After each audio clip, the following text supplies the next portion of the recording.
Welcome to the Button List podcast, coming at you live from Beating Dreams in Dallas, Texas, featuring Allison and Heather.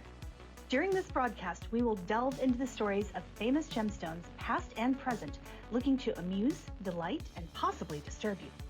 We record live weekly, and we invite you to join in the online conversation every Wednesday at 7:30 p.m. Central Time on Twitch, Facebook, and YouTube. Just a warning, sometimes we get a little spicy. Please be aware that the following broadcast may contain mature content. Thank you for supporting small businesses. And we hope you enjoy our show.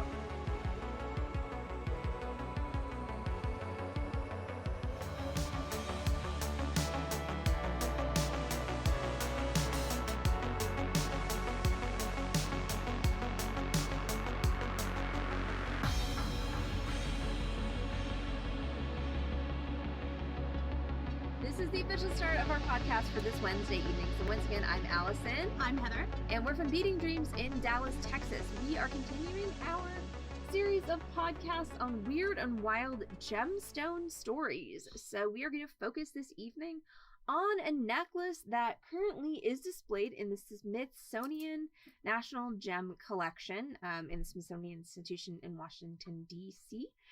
Most of the source material for this particular podcast comes from the book by Jeffrey Edward Post called The Smithsonian National Gem Collection Unearthed. I do highly recommend it. It's a really, really pretty book. Yeah. Photography is out of this world. So we're going to be talking about the Napoleon Diamond Necklace. So just to set a little bit of a stage, in 1811, Emperor Napoleon commissions Paris jewelers Etienne Nitot et Fils, which means and sons. Yes, that's exactly how much French I speak, is that much, to create this lavish diamond necklace. And we will go into just how lavish it was in a little bit. But to create a lavish diamond necklace, which he presented to his Empress Marie Louise upon the birth of their son. So let's go ahead and get a little bit of background on Napoleon and his empresses from Heather, our resident history expert. So Napoleon was born in Corsica. He was of Italian descent, and he grew up resenting the French monarchy. He was not a fan at all. So as a fairly young person, he started working toward revolution, because there were, stirrings for a while before the actual Vive la Résistance began. And he managed to be quite instrumental in the French Revolution, overturning the monarchy that existed in France. So there was a whole series of Napoleon absolutely being in the right place at the right time and gaining more and more power and influence. And eventually he became the first consul of the Republic, and consolidated more and more power still, and then crowned himself the Emperor of France in 1804. Woohoo! Yeah. Good job, Napoleon. Yeah. I mean, down with kings, but up with emperors. Well, so, was really the problem with kings, or was the problem that the kings weren't him? I think that latter one is actually exactly what the problem was. Thank you for making me smaller. That's perfect. So sorry, you were just invading my frame a little bit. I really was. I mean, I feel you like were in my space, Heather. In my personal space. It's on really hard this to do digital platform from over here, but okay. I know. But speaking of invasions, so nice segue. Thanks. So most of you are familiar with Napoleon and Josephine, which obviously was definitely a thing. So Josephine was Napoleon's first wife and his first empress. He married her in 1796, but when she could not give him any heirs, like they were married from 1796 to 1810, and there were no children from this marriage. No babies. No babies. And Napoleon, as any good emperor would do, really wanted some heirs to take over the family business. So, Okay. At this point, Napoleon he's decided France is not big enough a stage for him. So he's like going all over Europe. They fight Britain. They fight they just keep going into the rest of Europe, and their little fingers are going everywhere. And he's in 1810, when he had his marriage to Josephine annulled, because if there are no heirs, there's no proof that they ever did anything. I guess. So he was able to have his marriage annulled. He was born and raised a Catholic, as was Marie Louise.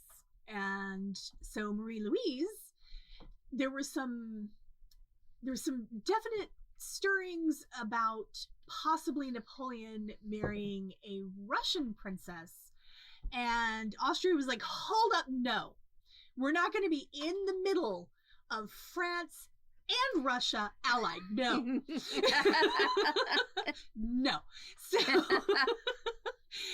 France and Russia had a decent relationship and all that, but they were like, no, just no. So they were like, how about Marie Louise? She's so pretty. Look at her. So the under match was, the bus. Yeah. The match, 100 years before buses, just under the bus was Marie Louise thrown. And her response, which is recorded, is essentially, I will do what is needed for my country. Which, is about all women could do back then. So a lot of us have done what is needed for our country. There's a really nice piece of jewelry coming her way. There is a really nice piece of jewelry coming her way. I don't know if it was worth it, but we'll see. So Marie Louise and Napoleon were married in 1810, and thank goodness for Napoleon, in 1811, here comes Napoleon II. So his name was Napoleon Francis Joseph Charles. He was styled as the King of Rome, because of course the emperor's son would be a king at birth. He did not. So unfortunately for Napoleon, this was the only child that resulted from this marriage.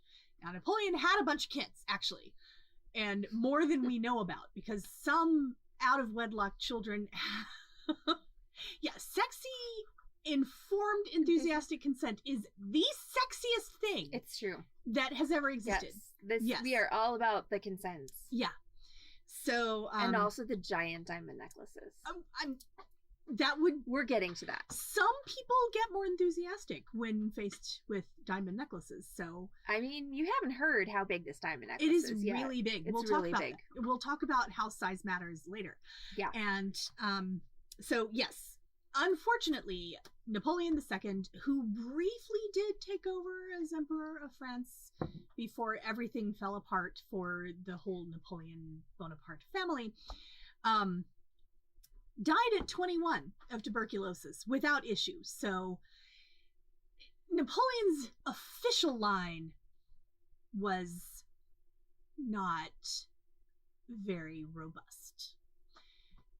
He did keep adopting kids and acknowledging illegitimate heirs, because seriously, he was trying to take over all the countries at this point. He's like, okay, I need at least one for here, one for there, one for there. Maybe one for here. We should get one for here just in case.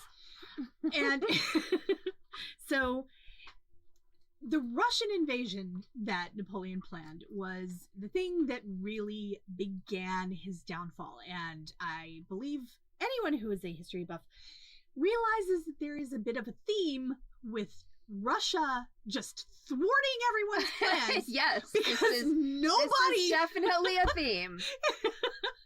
So I don't know why anyone would ever invade Russia again. Well, apparently people just need to keep making the same mistakes. They do keep making the same mistake, at least on the ground. Because you've got the Russian populace and the Russian winter. And why do they keep doing it in the wintertime? Because, again, apparently people... Isn't there a song about history repeating? There is, in fact, a really It's a good song. Yeah. So, yes, he just wanted legitimate children so he could set up his new locations for his business wherever he wanted. And it just didn't work out for him, because just didn't. As a side note, during his marriage to Josephine, actually, Napoleon, if you aren't aware of this, he did actually have a pretty important role in the United States history, which was he sold the U.S. the Louisiana Territory, which at that time doubled the size of the U.S. That was in 1803. So that's all that we need to know for now about Napoleon and So let's talk about the mother of all push presents. Yes. This necklace. Right? Hitler apparently never did play Risk as a kid, because anybody who played Risk knows that invading Russia is a terrible, awful idea. Horrifying. I mean, He played Risk as an adult, though, so... So, the mother of all push presents, this diamond necklace that Napoleon commissioned as a gift for Marie Louise upon the birth of their first child, who was a son, was 234 diamonds set in silver and gold. It was a choker style, not a collar style necklace, but a short choker style necklace composed of round, brilliant diamonds and large pear-shaped diamonds, the total carat weight of which was approximately 263 carats. Just to do a little bit of math, so a carat is, there's 5 carats in a gram, so 263 divided by 5, that's 52 grams worth of diamonds. That's a lot of grams of diamonds. All of these diamonds, even by today's grading standards, are colorless or near colorless, which is notable because back in 1811 they didn't have all of the technological diamond grading tools that we have today. So you're basically dealing with trained naked eyes and basic magnification. So it's extremely impressive that the jewelers were able to assemble this beautiful suite of diamonds, which were all, again, colorless to near colorless, high quality clarity and high quality of cutting. And again, all of that stands up even to today's grading standards. So that really is a kudos to the jewelers. Etienne Nito. Yeah. Yes. So the total value per the French Treasury in 1811 of this piece was 376,275 francs, which in today's money, according to Heather's calculations, is about $1.7 million. Mm-hmm.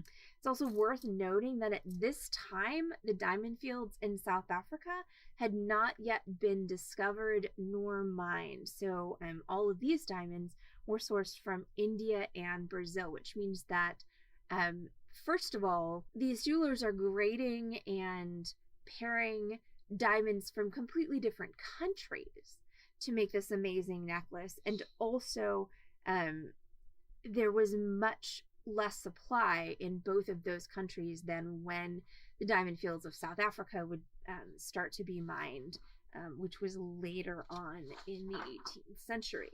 Yeah, when they found the South African mines, they were like, oh, yeah, diamonds aren't actually that rare. Huh. We've got to fix this.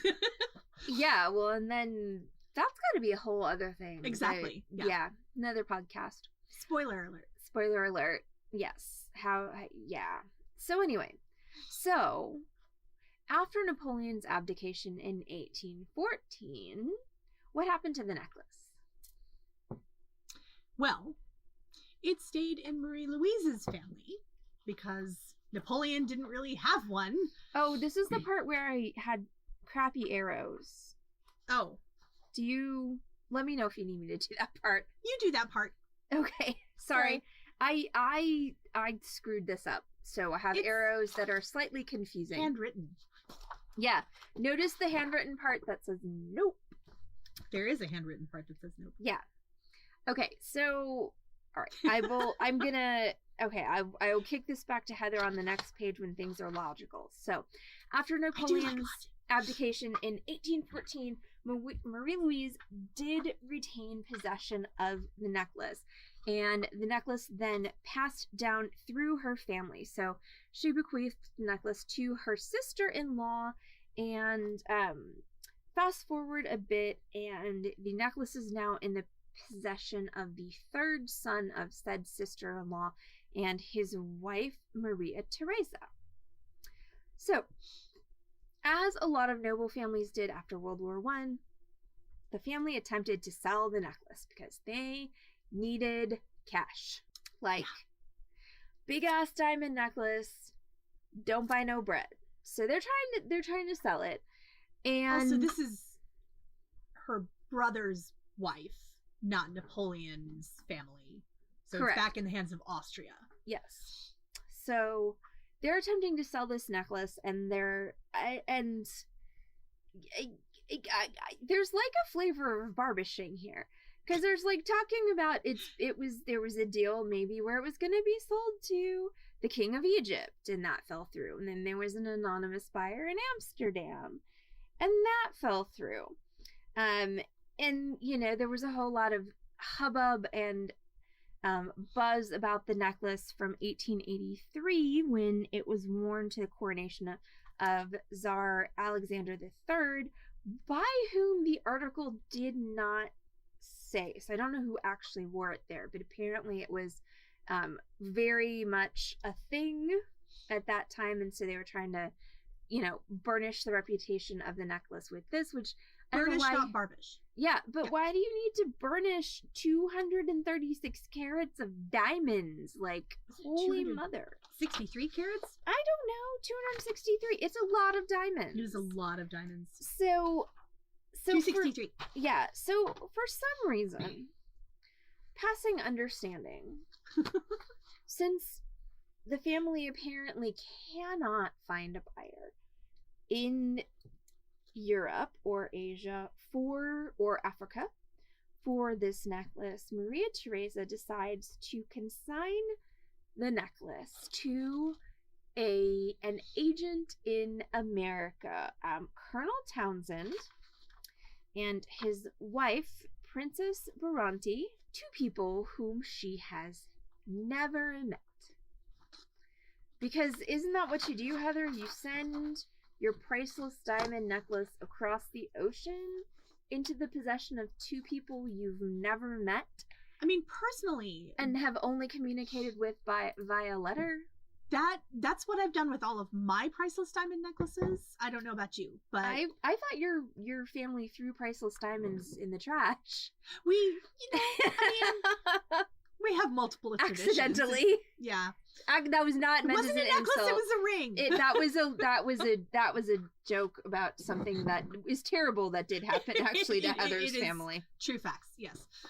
Okay, but now we're back on like no crazy arrows page. So the Colonel Townsend, no. Colonel. Air quotes. There are a lot of air quotes in this part of the story, which is pretty exciting.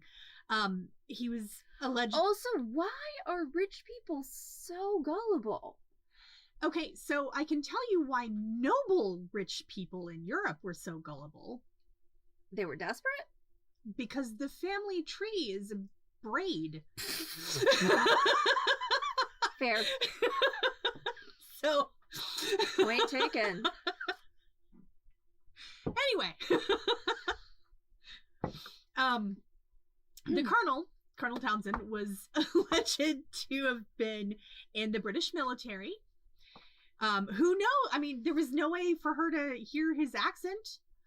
And letters. Also, she's Austrian, so she may not have, even if he were actually, he could have been British and in her face being like, yes, what, I absolutely served, yes. She would have been like, okay. I hope he didn't sound like that, because goodness. No, that's what you sound like when you invade India, right? So his wife was, okay, again, with the air quotes everywhere. It's just all giant air all quotes the time. So his wife, air quotes, was named Princess Baranti. Not a princess, not a wife. Spoiler alert. Possibly named Baranti, who there's no actual records were sloppy.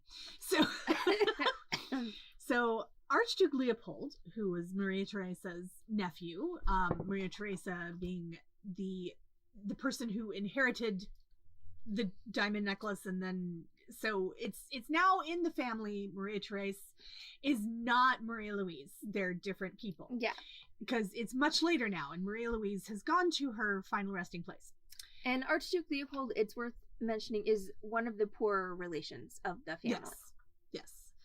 So he went to America, correct? To try to find buyers? To help the colonel and the princess find buyers for the necklace. And yet somehow, once again, did not work. I mean, we're going to talk apparently a lot in this podcast, in the podcast series. Seriously, about people who are supposedly buying things. Not completely untruthful. Yeah. So people who supposedly negotiated and it fell through. And once again, we are going to take everything with a grain of salt with all of this. Harry Winston. I have a weird question for, speaking of a grain of salt. Okay. But, you can finish. Do you want the question now? Let me at least finish this. Okay. This particular... It's kind of a Mary question, because she's the one with the research powers. So Harry Winston was one of the potential buyers. Many of you will have heard of Harry Winston's jewels through the Oscars and things like that. Harry Berenson, who was a New York attorney. Because everyone apparently was named Harry, which probably means they were named Henry. Yes, they were, yeah. And Marjorie Merriweather Post, who did actually eventually buy the necklace, just not when they needed her to. So she's the one who purchased the necklace and gave it to the Smithsonian. Okay, so non sequitur. So I have rock salt that's made for making ice cream. You're supposed to mix it with the ice and put it on the outside of the churn, and it makes the ice colder than 32 degrees, so it'll freeze the ice cream. This is not for human consumption. Why is that? Not intended for human consumption. I wonder, yeah. Mary, tell us. I'm just curious. So how far down am I going? I will take over for David Michel. So that's no. Go for it. So they did eventually find a buyer for said necklace, jewelry broker named David Michel, and they sold it to him for $60,000 US, which at that time equates to about 1.08 million. So not only has the necklace not appreciated, but it's actually depreciated. Because the original price, remember, was 1.762 billion. Mm-hmm. It's not purified. What's in it? Okay, I ate some of it, Mary. Am I gonna die? Just curious. It seems like it would have come up already if you were gonna. I mean, it was just this morning. Did you eat it like 5 minutes ago? No, it was this morning. Yeah. It's probably fine. Very reassuring. I think maybe if you eat the whole box. I shan't eat the whole box. Okay. But I did preserve some lemon peels with it, so those lemon peels are probably toast. Unfortunate. Not necessarily. Oh, if I put them in alcohol, then... I mean, like 3 or 4 It's what humans ate for a very long time. Yeah. You're probably good. It's okay, cool. It's not like denatured alcohol. That's good. Yeah. Because denatured alcohol has cyanide in it. Yes. Denatured So- alcohol is poisoned. Rock salt is Specifically. not purified. There's a huge difference. Good to There's know. a lot of space in there. So, okay. So they sold, finally, the necklace to David Michel for $60,000 US,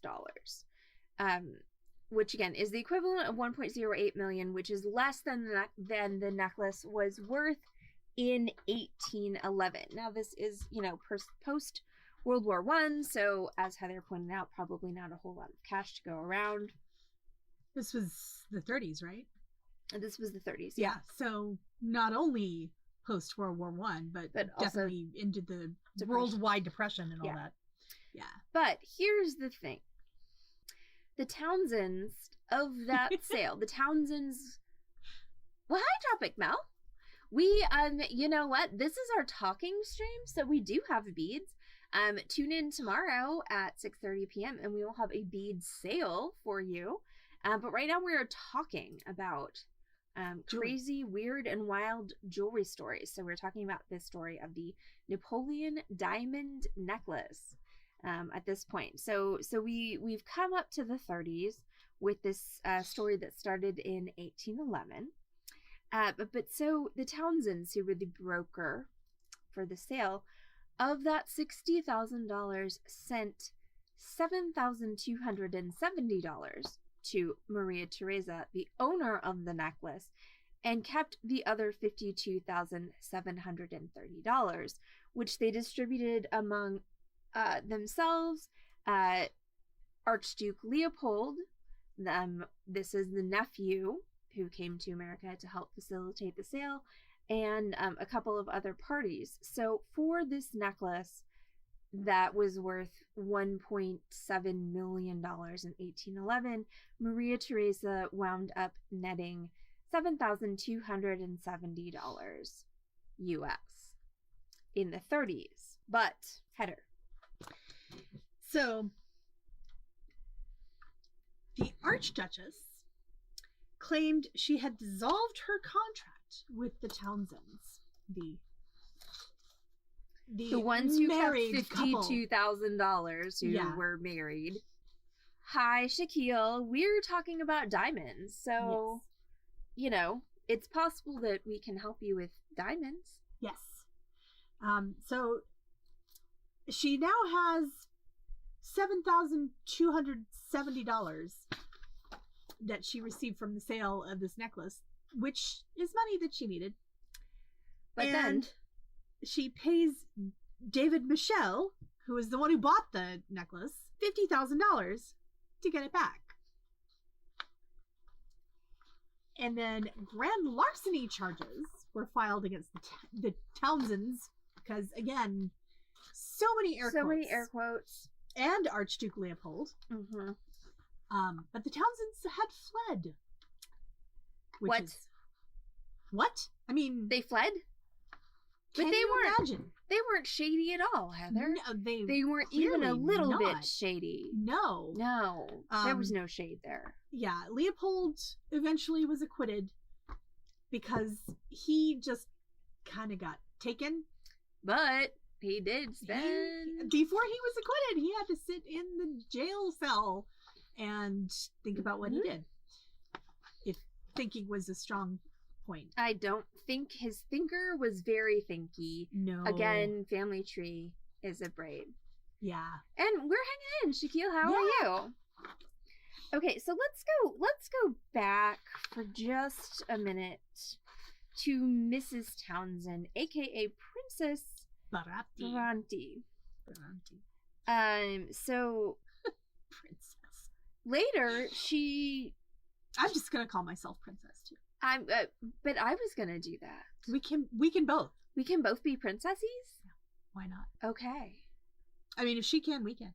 That's fair. So can we go con somebody out of $52,000? I don't know. We've been very unsuccessful so far. Oh but... crap. Okay.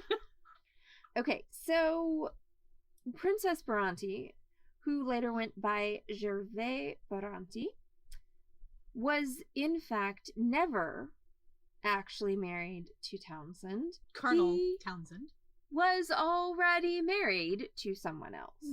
who shall remain nameless because she didn't do anything wrong. Yeah. Except really give her consent to someone she maybe shouldn't have. A lot of bad choices. Yeah. After the sale of the necklace, she made a shockingly quick exit from New York City. I'm shocked. I'm also shocked. This is my shock.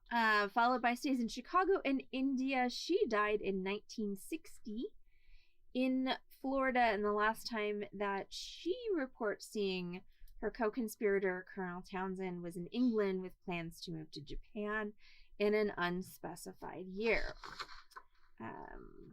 And Archduke Leopold... That was me throwing it to you. Oh, he died in Connecticut in 1958. Not in jail at that point, thankfully.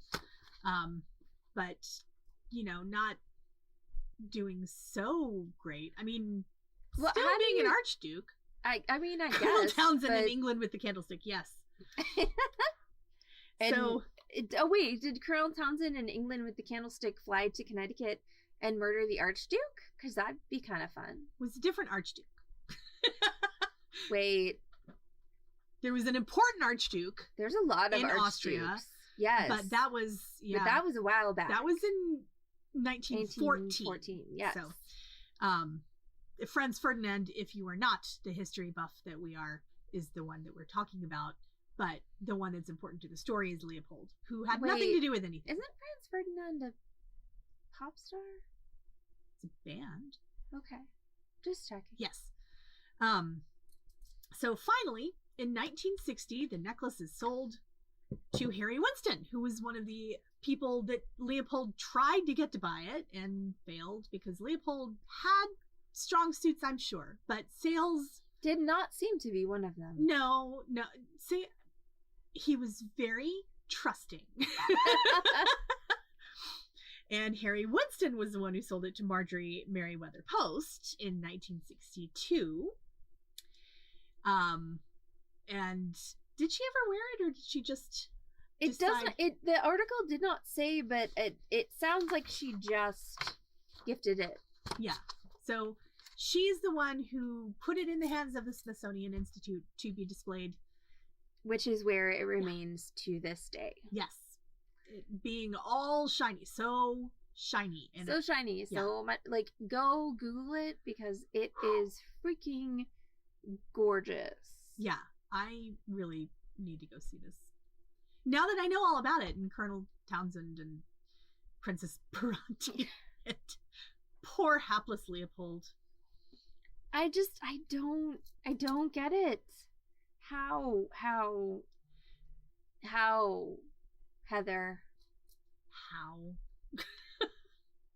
It's because... It's kind of like what? Yes. What?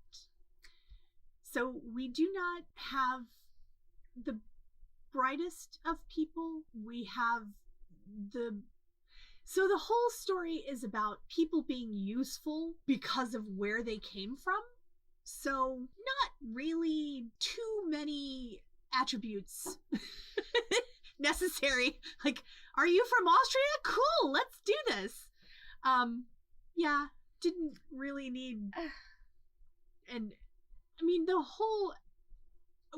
It's wonderful for Leopold that he didn't die of hemophilia. Let's just be real. Okay, at this point. that's fair. Yeah. But just the... Yeah. Yeah. Choices being made by people who make choices for reasons that we do not fathom. Yeah. Cannot fathom. Like, I mean, I cannot even fathom ever being in possession. Of 263 carats. Right, of a $1.7 million necklace, much less trying to sell it, but just... And failing to sell it, by the way. Selling it for $60,000. I mean, which, granted, was a bit, but... Also, when I was doing the conversions, just as an aside, it was interesting to me because when I went to France as a young person, the conversion rate was about 5 francs to $1, and it was also about 5 francs to $1 in 1811. So that was cool when the actual. There's some interesting things to be mulled over about, currency and Yes. all of that. And that, but so anyway, another crazy expensive piece of jewelry, another insane story. This one still ended with everybody dead, but that's because it started in 1811. I mean, the stories about all of us are eventually going to end with us dead. being dead. Yeah. Nobody died because of the necklace, so that's Mm-hmm. certainly a good thing. Yes, though I think our next podcast is less happy for some of the people. Yeah, we're either gonna explore diamonds and the rise of the diamond as the pinnacle of gemstones, Mm-hmm. or we're gonna talk about some famous cursed stones. Nice. Haven't decided which yet, but we have one every week, so you know what? If you don't get one next week, you're gonna get that one the week following. Yep. So you didn't. I mean, everybody died, Keiko. That's the end of the story. That's what you got. Everybody died except the necklace. The necklace, which you two can see if it is currently on display. It is on display in the Smithsonian. To which, by the way, I have never been. I've never visited the Smithsonian, and I'm so jelly of everyone who has. But someday I shall go and I shall see all of these storied gemstones, and it's going to be amazing. But for now, I think that is going to be it. Oh yeah, De Beers. Yeah, that's part of the Diamonds podcast. That's going to be a Diamonds podcast for sure. But for tonight, I think that we are done talking about the Napoleon Diamond Necklace. Again, saga from 1811 until present, where it currently sits in the Smithsonian. And I will say, I think fewer people died for this necklace than died for the Pearl of Lao Tzu. Definitely. So there's that. So we're, trending in the right direction. But yeah, so that's going to be it for us this evening on the Buttonless Podcast with Allison and Heather. Thank you so much for listening to our crazy gemstone stories, and don't forget you can catch us every evening at this time, 7:30 p.m. on twitch.tv/feedingdream. Oh, every Wednesday. Okay, what did I say? Just every Wednesday. Keiko is requesting sword fights, betrayal, and espionage. That was last week. Hi. It'll be next week too. Probably. Were there sword fights? I'm shocked. I mean, there were alien abductions. Maybe he was also fighting them with swords. Thank you so much for joining us for this week's episode of The Button List with Allison and Heather. You can catch The Button List weekly on Spotify, iTunes, and YouTube. You can also watch our complimentary live tutorials every Wednesday and Friday at 6 p.m. Central Time on Facebook, YouTube, and twitch.tv/feedingdream.